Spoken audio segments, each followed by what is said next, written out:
Uh.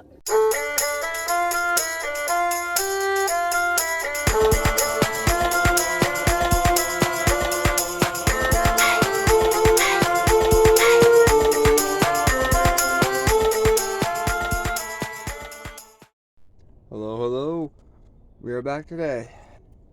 As you saw with the last video, yeah, my phone is a piece of crap. I'm going to be getting an editing software for my computer, that way everything will be a lot smoother and I can make something that's actually worth it. And I had pretty awesome edited video, but my phone couldn't handle how much size the file was. I was very angry about how long that took. But we're moving forward. Today, got a nice little treat. We're going to be doing a hack to make a blacksmithing hammer that any beginner, novice, master, anyone on any skill level should be able to replicate and have their own hammer that they built. Very nice. Let's get this going. There's that one splitting wedge. We're going to get that cut real quick. You can probably already see where I'm going with this. I remembered to flip it. As I said before, I'm going to try to do a lot more talking when I'm doing the demonstrations. That way, everyone gets a clear understanding of what I'm doing, as long as if they don't know. But, I already got this marked. Gonna cut a big portion off of it and get going. Now, for beginners, a lot of people don't have necessary tools until they can start building up or saving up and stuff. You need something to cut with. Angle grinder obviously is a great choice. They sell them pretty cheap. At our local Menards, you can get a decent one for 20 bucks plus tax. They work. It lasted me my first year before it finally blew out.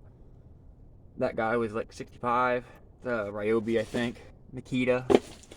But yeah, you could use a hacksaw. You could use, if you have access to a bandsaw, several different ways.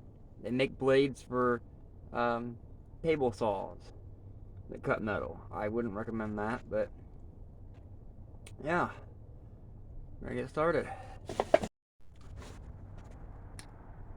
Safety first. It's kind of do as I say, not as I do for me. I spent 4 years at a foundry where safety was not a priority. I'm not gonna name drop them, but you guys know it was not safe there at all. But let's get started. I had to flip it.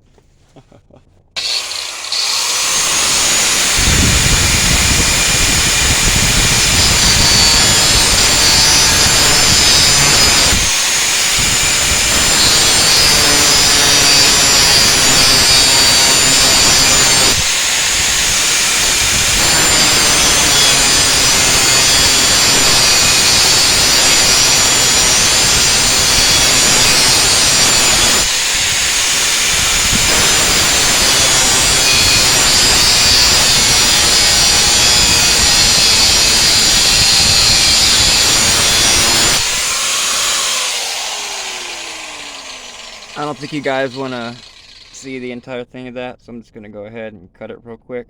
But if you notice the spark pattern, the high flares that are coming off the end, that's a way you can tell that it's high carbon steel. A lot of steel wedges are 4140, something around that range. You can look it up and they'll give you usually a product description, and yeah. Alright, there we are. Huge chunk. High carbon steel. There's the anvil I started on. ASO, it's not really an anvil. It's a nice anvil shaped object. Look at that guy, I forgot that was even down there. That was one of the first hammers I ever tried to make. Fucked up on the end, let it get too hot. And the punch. But that's a different story. Hello again. Now I want to throw in a little disclaimer. I said any skill level should be able to do this. Yes, any skill level should be able to do this hack. But you may need to do a couple projects first before you actually attempt this one. Because you're going to need at least a hammer punch. Now, a hammer eye punch. But now you could either use something like this size, or if you've made one already, or go ahead and make one. This is a little bit big, but a hammer eye punch made from a ball peen. I haven't used it in a while. I need to clean up the mushroom on the end, get the rust off, but we'll do a video of that as well. They're not too hard to make. I believe Old Hickory Forge has a nice demonstration on his channel. That's the one I watched to do that. Shout out to him. He was a big help in the beginning as well. And you'll need something to hold it with. Kind of decent pair of, I call these my pickups, but they're basically big bolt jaw tongs. Excuse me. Alright, I believe it's ready. Quick piece of advice I didn't think of before I threw it in. You can go ahead and grind off the paint that's on it. Not a very thick layer. Or you can burn it off. Just, you don't want to breathe a bunch of that in.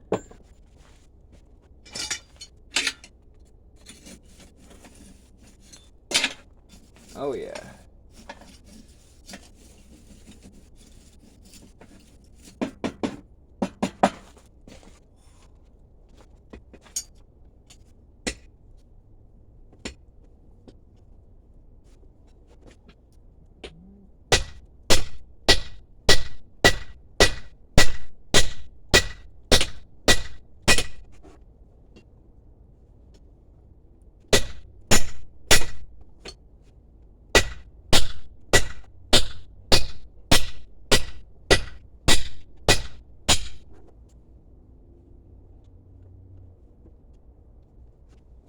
And it also depends on how thick of a crosspeen you want. If you want it to be thick, you can do it. You can also grind it down. Whatever way you want to go about doing it.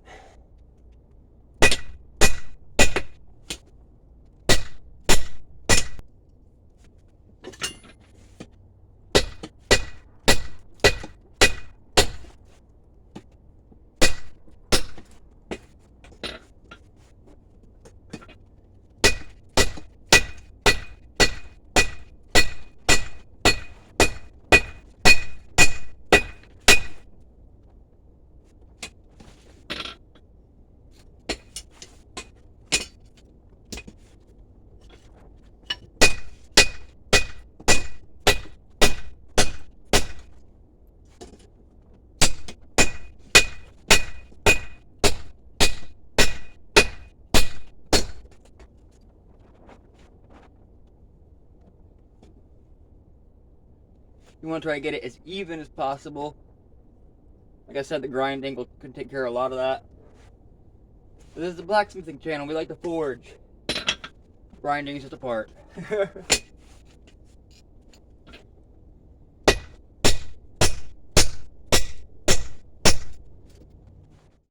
Now, as I've been saying, this is for the novice.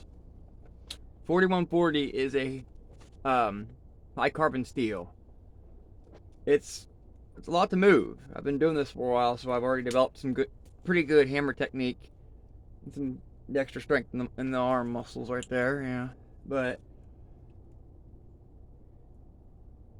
as I said, any skill level should be able to do this. If you don't want to do full out hammering, go ahead and do the grinding.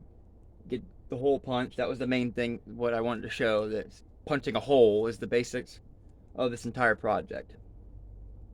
I'm just trying to stretch it out a little to have more of that Viking hammer style. I may do the point at the end, I may not. But yeah, it's a bit of material to move. If you have a striker, get a buddy or your family member, come out weekend, drink some beer, and have fun. Maybe not a lot, but there you go. Hello. Couple things before I get that back out of the fire.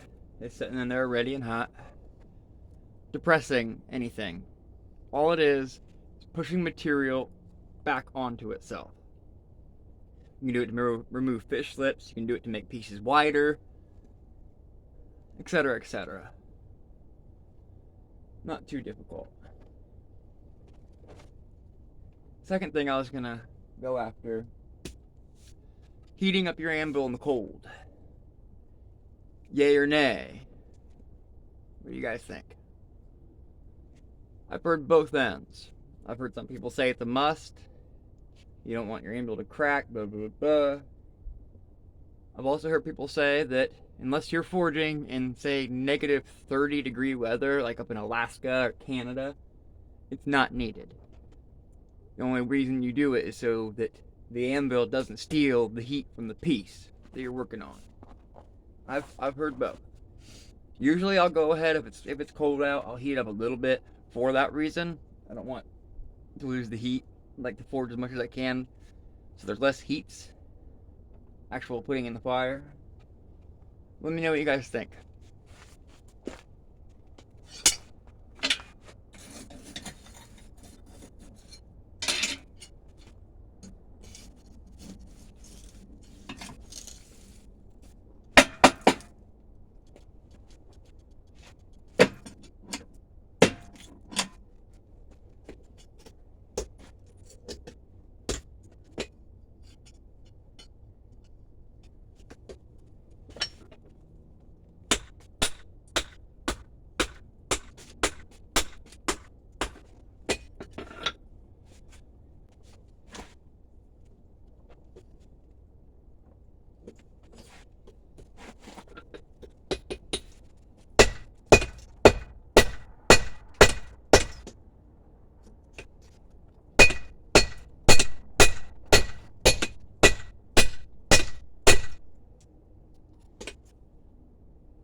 You're wondering how come I don't tap my anvil like all the pros?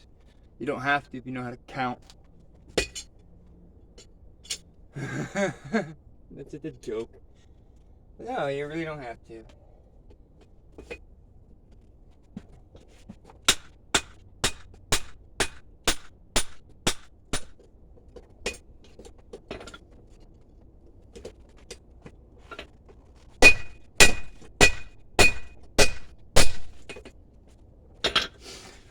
This is where old Roy's treadle hammer kit would come in handy and make this fly right by. Eventually I'm gonna get that.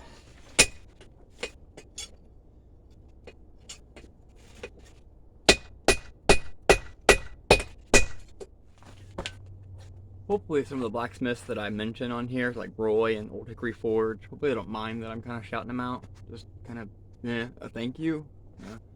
Homage, hats off. Hey Roy, coffee's okay, man. You're like the purest dude out there. It's okay.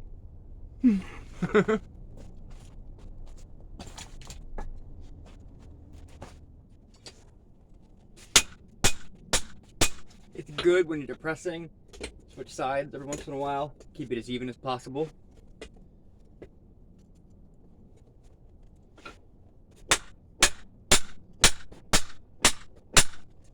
With something like this, if you don't want it completely bashing your leg like that, push it into it. Careful with that, obviously, but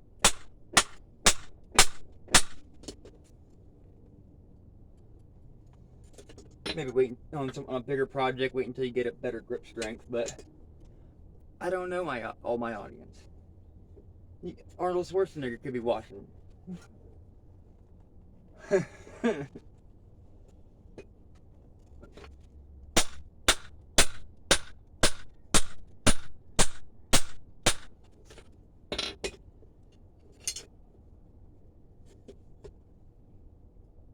I'm Arnold the Blacksmith.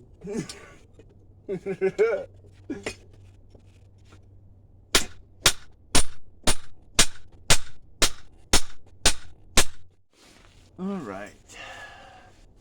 There's that guy. Like I said,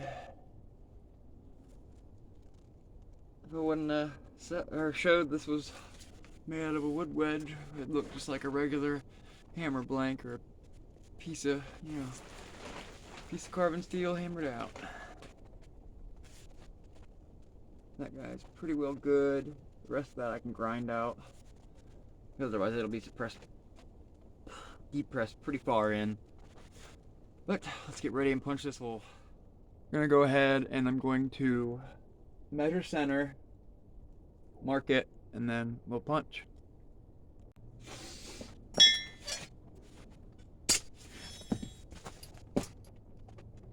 There we go.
Hello again.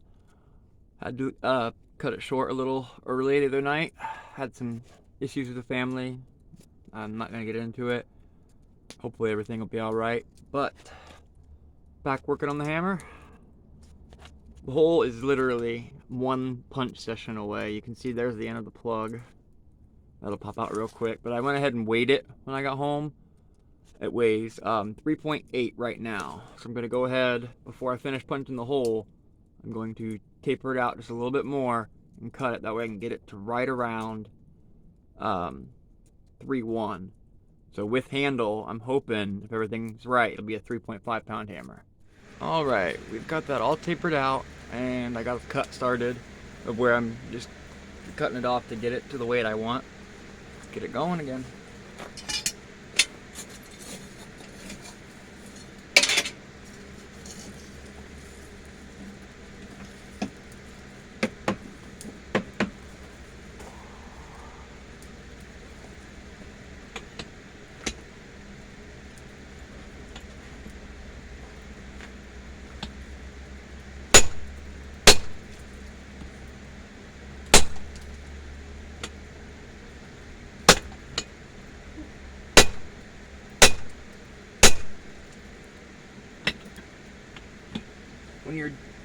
When you're cutting, until you get it to about halfway deep, always check, because sometimes it bounces and then you get off of your original mark.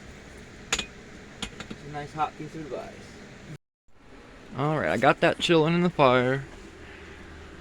This is the cutter I am currently using, just a straight cut for the Hardy. I made this about 6 months or so ago. It's been holding up nice. Just do a little bit of touch-ups on it.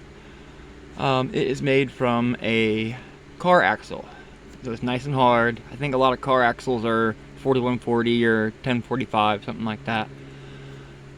But say you can't get a hold of any harder steel to make one, for beginners, amateurs, novices, you can use larger pieces of mild steel, because mild steel is still harder than glowing orange steel, but they're not going to last you very long. You're going to have to do a lot of touching up on it, no hitting it when it's cooling down, otherwise your top's just going to flatten. Let's go ahead and get this finished up.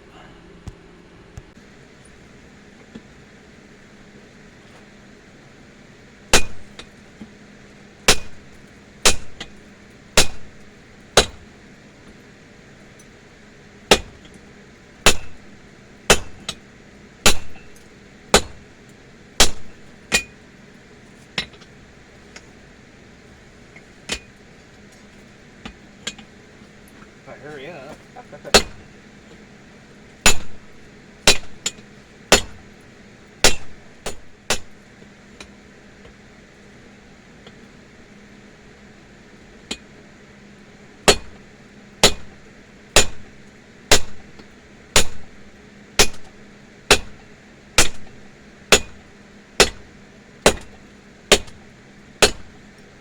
Now as I'm nearing the end, doing little lighter blows, just because I don't want it to fly off, as I said.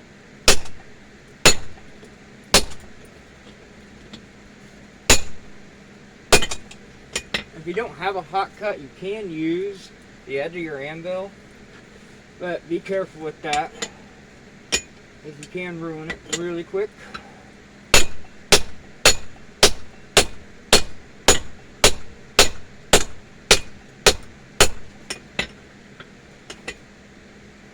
That's probably going to take 4 because I'm talking.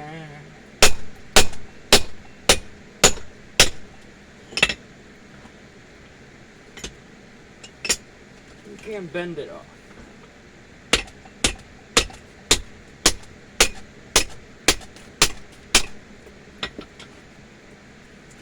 I might just go ahead and do that.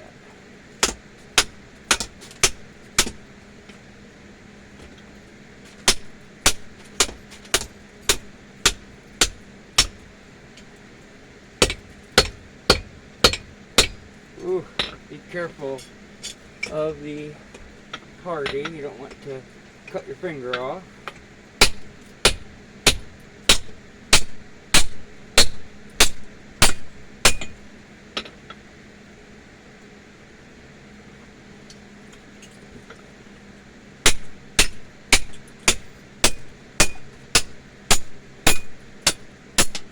And it's off.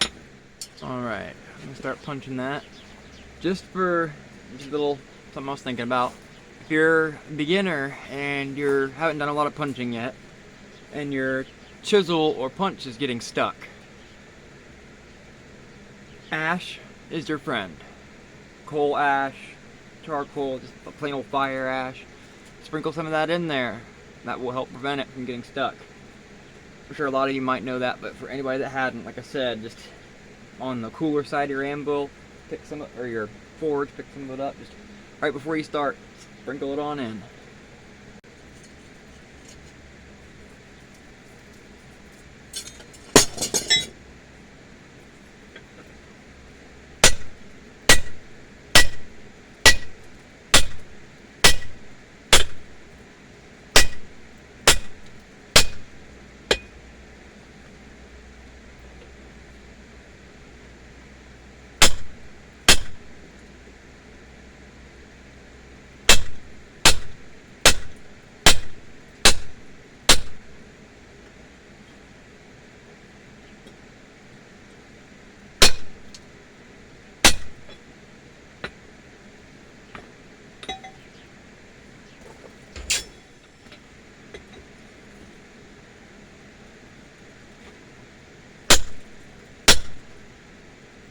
Plug is almost out.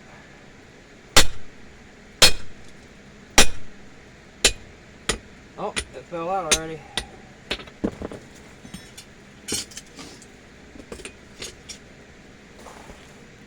There's that. Nice even hole in the middle, straight across.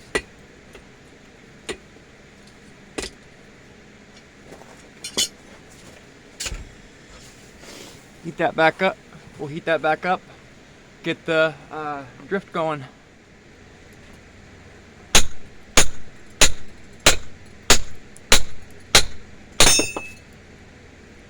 That. Oh, that chisel ahead of you.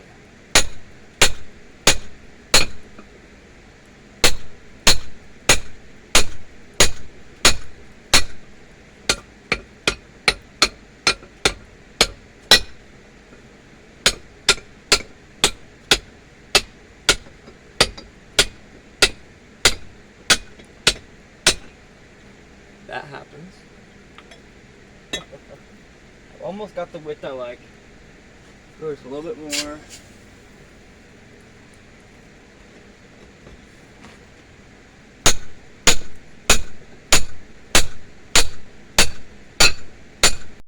Alright. As I said, pretty much the width I'd like, maybe a little bit more.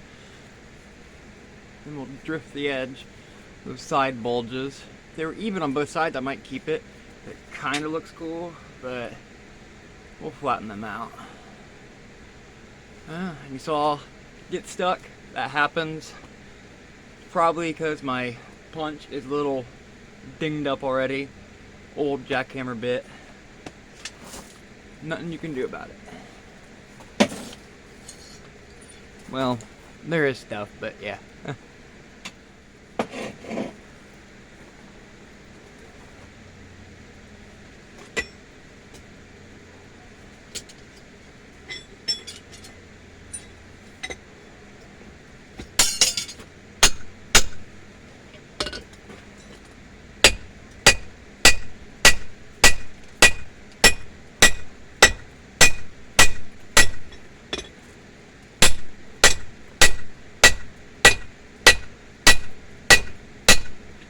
I'll make it a little easier. I'm not getting it totally wedged in there.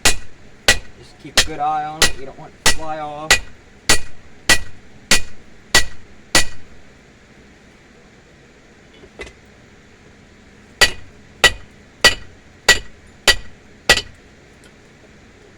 Alright, this is going to be the last little bit for tonight. Should be able to finish the drift. Then we'll come back out tomorrow.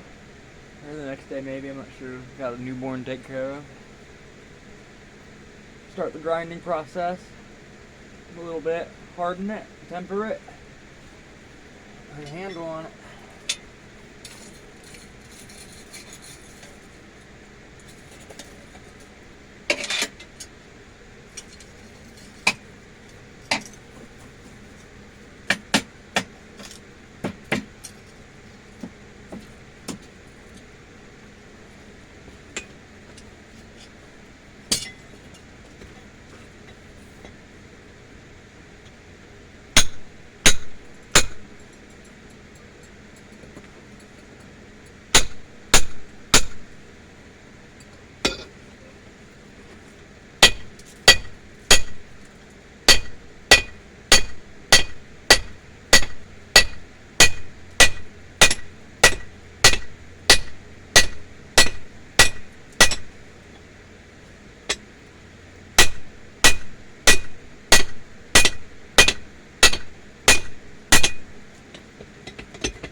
Kind of like that.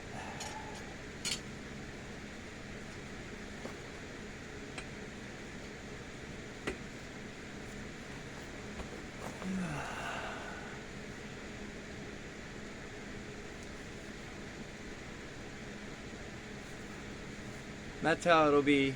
I'll have the handle on it. So I'll have that, the cross beam come up a little bit like that. Pretty decent angle. There's the hole.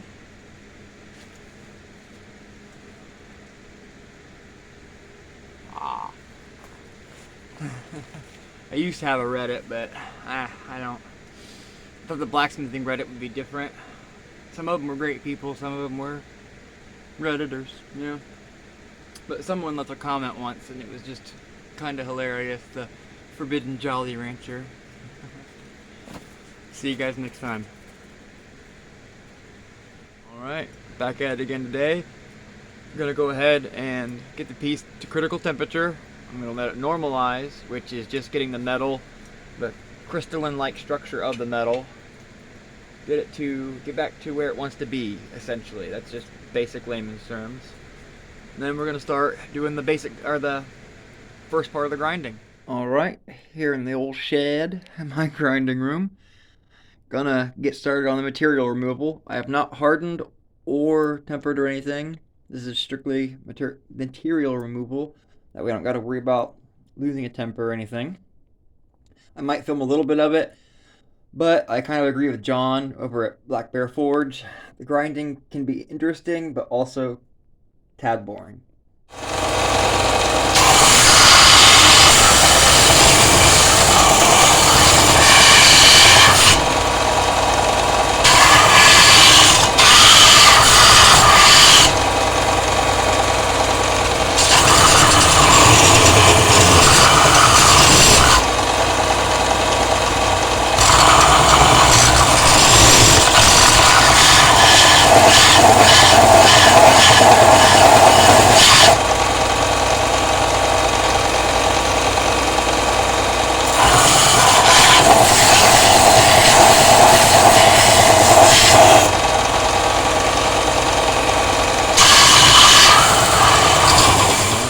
phone died earlier, but here we are so far.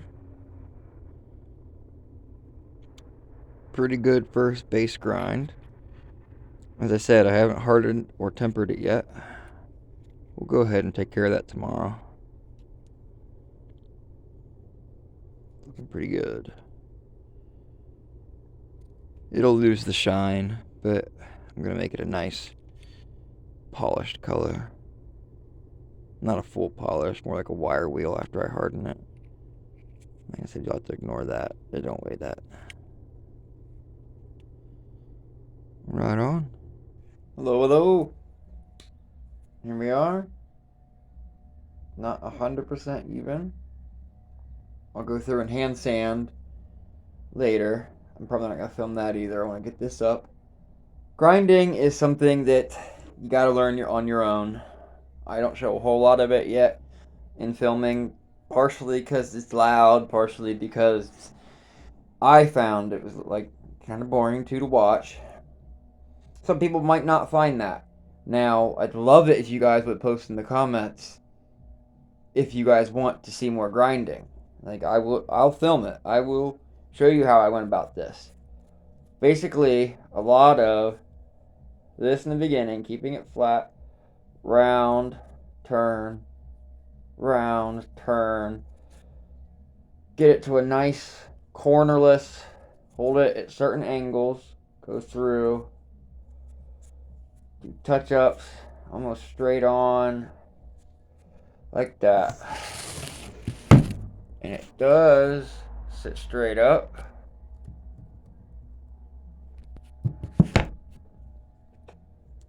Yeah. I'm going to grind one more piece that I'm working on for a short, and then we're going to get to hardening this and tempering it. I'll take the wire brush to it, and then we'll handle it. Alright, if you can hear it, forge is on, that should be ready. Now when you're hardening, I'm going to do a hardening water. It's a salt brine. It's also a little dirty. I got some grinding metal in it. But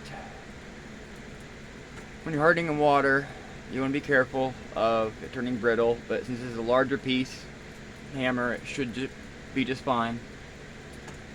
Quick tip, when you're hardening, you want to get your piece up to critical. Critical is when, in layman's terms, when a magnet will no longer stick to it. That's the way you can tell.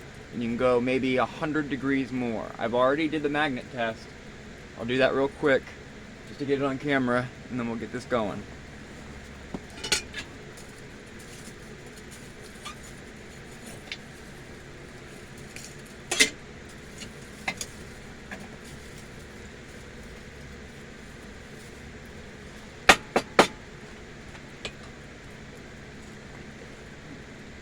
Magnet will not stick.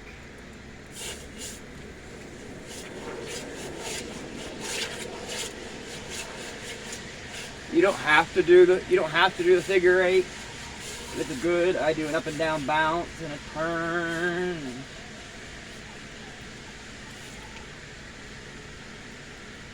Now, let it go.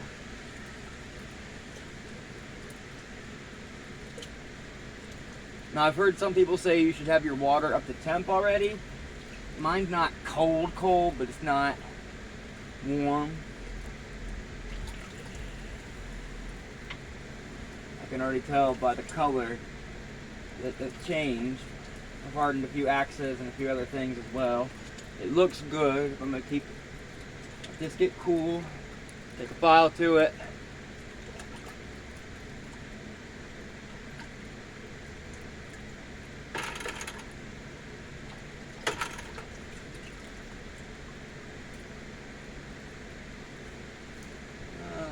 Where's my file? Yep, just slides right over.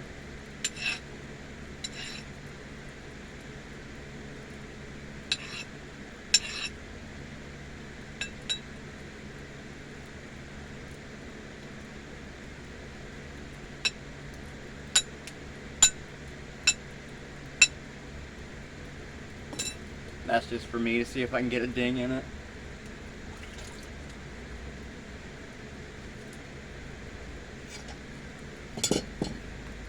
Alright.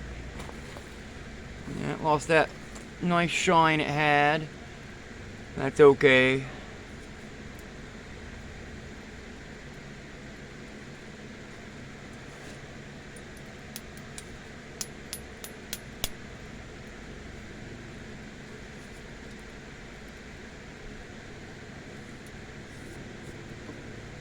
Very nice. Now I know this isn't the best angle, but it's what I'm working with right now. I haven't gotten a tripod. Got this in the vise. It's got a wire wheel attachment for all reliable. The wood's only in there because if you don't want Mars on it, just to kind of eat the teeth into your piece. Hopefully that came out right. But you can use copper, you can use thick pieces of cardboard. Yeah, I'm not going to record the entire thing.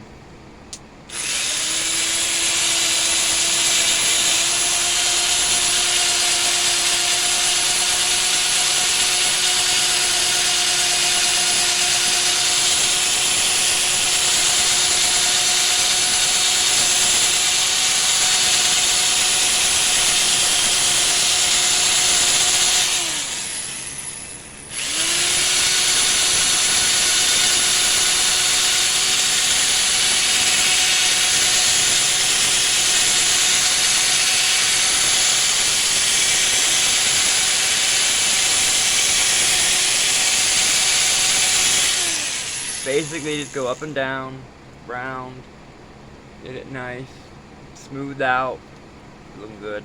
Alright, got the handle on it. Like I said, I'm going to do some hand sanding, give that a nice shine. Get some of the corners taken care of. I did a few swings on it. It's a little lighter than what I wanted, but hey, it's the second hammer I've ever made. It came out pretty nice. Got a few things to clean up around the base right there, a bit of wood, but the wedge went in really nice. There's just a tiny gap right there. That's not a big deal though. It looks like a dog head hammer with a cross peen. That's something else I learned with this wedge technique. I want to put the hole a little higher up, right about there. But again, it's only the second hammer I've ever made. Like I said, I'll clean the face up, knock some of the corners off to get the cross beam to shine. But I'll do that off camera, and then I'll show this off for my next video, and we'll use this to forge with. Like I said, it took a few swings. It's nice. It swings pretty decent. Hits nice. Still hardened great. It's, yeah, no damage at all. I still prefer my English style cross peen, but I'll probably prefer that for a while until I either get more practice in making hammers or buy a professional made. But yeah, looks really good. Like I said, it kind of looks like a dog head with a cross peen. Alright, I'm going to get this edited and uploaded. Have a good one, guys.